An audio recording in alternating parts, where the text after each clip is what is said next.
Selamat hari Senin dan puji nama Tuhan karena kasih setianya sehingga kita masih diberi nafas kehidupan. Kita masih bisa mengucap syukur dan memuji nama Tuhan. Dalam layanan podcast Kabar Bahalap Gereja Kalimantan Evangelis, saya Penetua Farida Rahayu, Jemaat GKI Palangka 1 dari lingkungan pelayanan 3, mengajak kita bersama membaca Alkitab dan mendengarkan renungan firman Tuhan sesuai dengan Almanak Nas GKI yang terambil dari kitab Perjanjian Lama, Keluaran pasal 19 ayat 1 sampai dengan 9. Namun sebelumnya, izinkan saya untuk memimpin kita dalam doa, dan mari kita bersama-sama berdoa. Tuhan Allah Bapa kami yang bertata dalam kerajaan sorga, Allah yang kami kenal di dalam nama Tuhan Yesus Kristus. Selamat hari Senin dan terpujilah Tuhan karena kasih setia dan pertolongan Tuhan saja kami bisa ada sebagaimana adanya saat ini. Siapakah kami ini ya Tuhan? Karena kami adalah umat ciptaan-Mu yang lemah, dan oleh sebab itu kami membutuhkan Engkau untuk menolong kami supaya bisa terus berjalan dalam koridor kebenaran-Mu. Saat ini dengan segala kerendahan hati kami menghadap tata hadirat-Mu yang kudus. Kami menyerahkan seluruh kehidupan kami hanya ke dalam pemeliharaan tangan kasih-Mu. Sebentar kami akan membaca dan mendengarkan renungan firman-Mu. Biarlah apa yang kami baca dan yang kami dengar itu tidak hilang dengan sia-sia, tapi menjadi penuntun dan peneguh jalan hidup kami. Urapilah kami dengan urapan kuat kuasa Roh Kudus-Mu, dan inilah kami, bahwa kami siap untuk menjadi alat-Mu, semuanya untuk kepujian dan kemuliaan nama Tuhan. Di dalam nama Tuhan Yesus Kristus,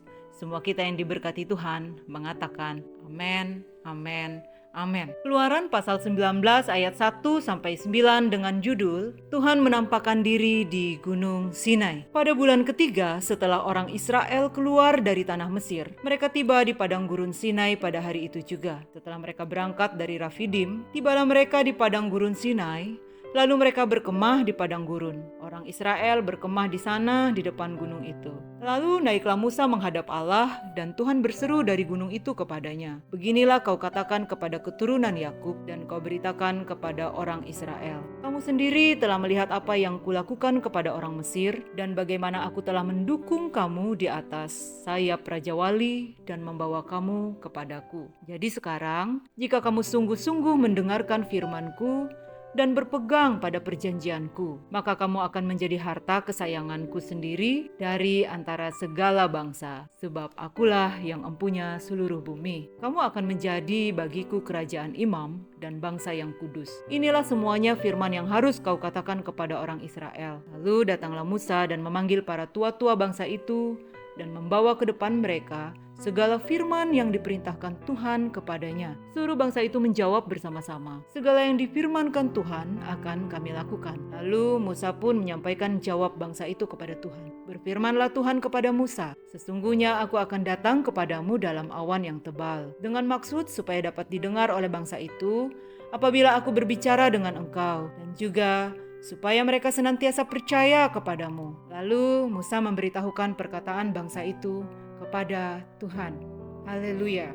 Renungan yang akan saya bawakan sesuai dengan bacaan kita hari ini dan ditulis oleh Pendeta Yulianson STH dari Keluaran pasal 19 ayat 1 sampai 9 dengan judul Tuhan menampakkan diri di Gunung Sinai.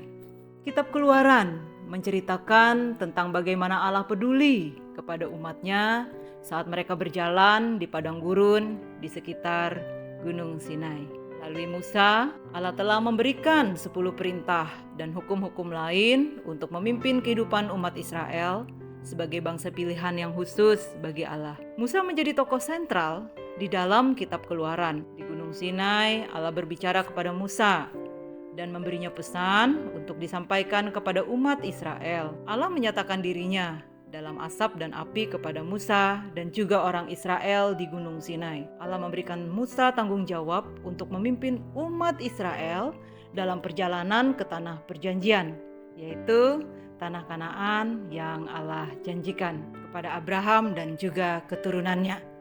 Dalam Kejadian pasal 12 ayat 1 sampai 5. Kitab Keluaran berbicara tentang bagaimana Tuhan Allah membebaskan umat Israel dari perbudakan dan membawa mereka keluar dari tanah Mesir. Kitab Keluaran pasal 19 ayat 1 sampai 9. Itu menceritakan peristiwa-peristiwa yang terjadi ketika umat Israel berada di Gunung Sinai. Di sana Tuhan Allah telah menampakkan diri kepada Musa. Di Gunung Sinai, Allah memberi 10 perintah dan hukum-hukum tentang ibadah, korban persembahan, kehidupan sehari-hari, dan ketentuan-ketentuan mengenai pembangunan kemah suci dan perlengkapannya, mesbah, dan pakaian imam. Nah, peristiwa Allah menampakkan diri dan berbicara kepada Musa yang diceritakan dalam kitab Keluaran pasal 19 ayat 1-9 mengajarkan kita umat Tuhan bahwa Allah senantiasa memimpin umatnya. Melalui perantaraan Musa, Allah dengan setia menuntun umatnya dengan cara